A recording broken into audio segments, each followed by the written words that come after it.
প্রিয় দর্শক, আসসালামু আলাইকুম। আজ ব্যাপারটা এমন হয়েছে, নামাজ কালাম ছেড়ে দিয়েই ইসলামের পথে নেমেছি। হ্যাঁ, বিষয়টা এরকমই হয়েছে। যারা নোরা পাগলাকে আজ কবর থেকে উঠে তাকে পুড়িয়ে দিলেন, তো আপনি আপনি কি হাতে দেখছেন আপনার ইমান আছে কিনা? যদি নোরা পাগলা ধর্মবিরোধী কোনো কাজ করে থাকে, ধর্মবিরোধী কোনো আচরণে সে লিপ্ত হয়, তাকে মেসেজ দিতে হবে, তাকে বোঝাতে হবে। যদি সে পথে না আসে, তার উপরে রাষ্ট্রীয়ভাবে তাকে আইনের আওতায় আনতে হবে, তার নামে কেস দিতে হবে ইসলাম অবমাননার অন্যায় অপরাধে। কিন্তু আপনারা কি করলেন? তাকে জীবিত অবস্থায় পথে আনতে পারেনি, তাকে মেসেজ দিতে পারেনি, তাকে আইনের আওতায় আনতে পারেননি। সে মরে গেছে, তারপরে তার লাশটাকে কবর থেকে উঠিয়ে তার লাশটাকে পুড়িয়ে দিলেন। তো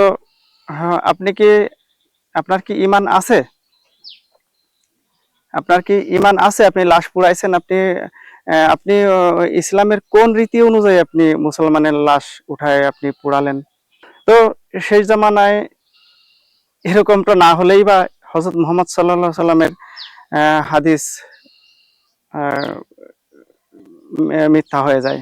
হযরত মুহাম্মদ সাল্লাল্লাহু আলাইহি সাল্লাম বলছেন, সেই জামানার মসজিদ সমূহ হবে চাকচিক্যময়, সেখানে লোকে লোকারণ্য, কিন্তু হেদায়েত থাকবে না।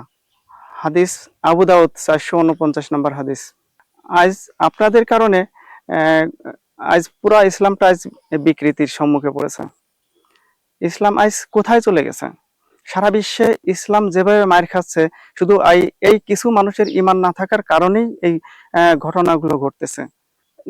আপনি কি করেছেন? আপনি নোরা পাগলাকে পুড়িয়ে আপনি আপনি সঠিক পথে আছেন, নাকি আপনি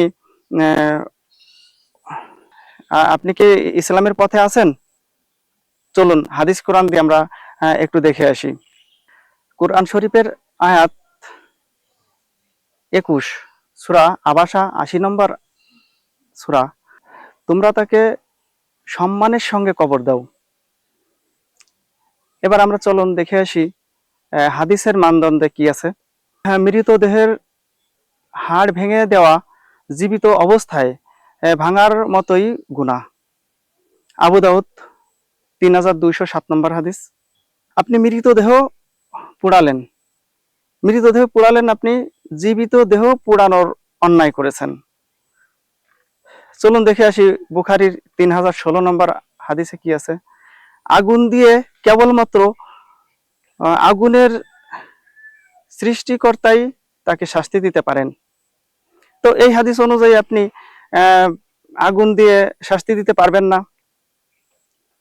এবার মৃতদেহ পুড়িয়েছেন আপনি, তো মৃতদেহ পোড়ালে তাহলে জীবিত দেহ পোড়ানোর সমান অপরাধী আপনি হচ্ছেন। তাহলে আপনি এই যে শুক্রবারের জুম্মার নামাজের পর নামাজ পড়ে এসে আপনি তাকে তার লাশটা উঠালেন, উঠায় পুড়িয়ে দিলেন, এটা কিসের ভিত্তিতে? আপনি কোন ইসলামের আপনি কোন ইসলাম অনুসরণ করছেন? এটা হযরত মুহাম্মদ সাল্লাল্লাহু আলাইহি ওয়াসাল্লামের জীবনে কোনো লাশ পুড়িয়ে দিয়েছে এরকম কোনো দৃষ্টান্ত পাওয়া যায় না, বা তার সাহাবীদের জীবনেও এরকমটা পাওয়া যায় না।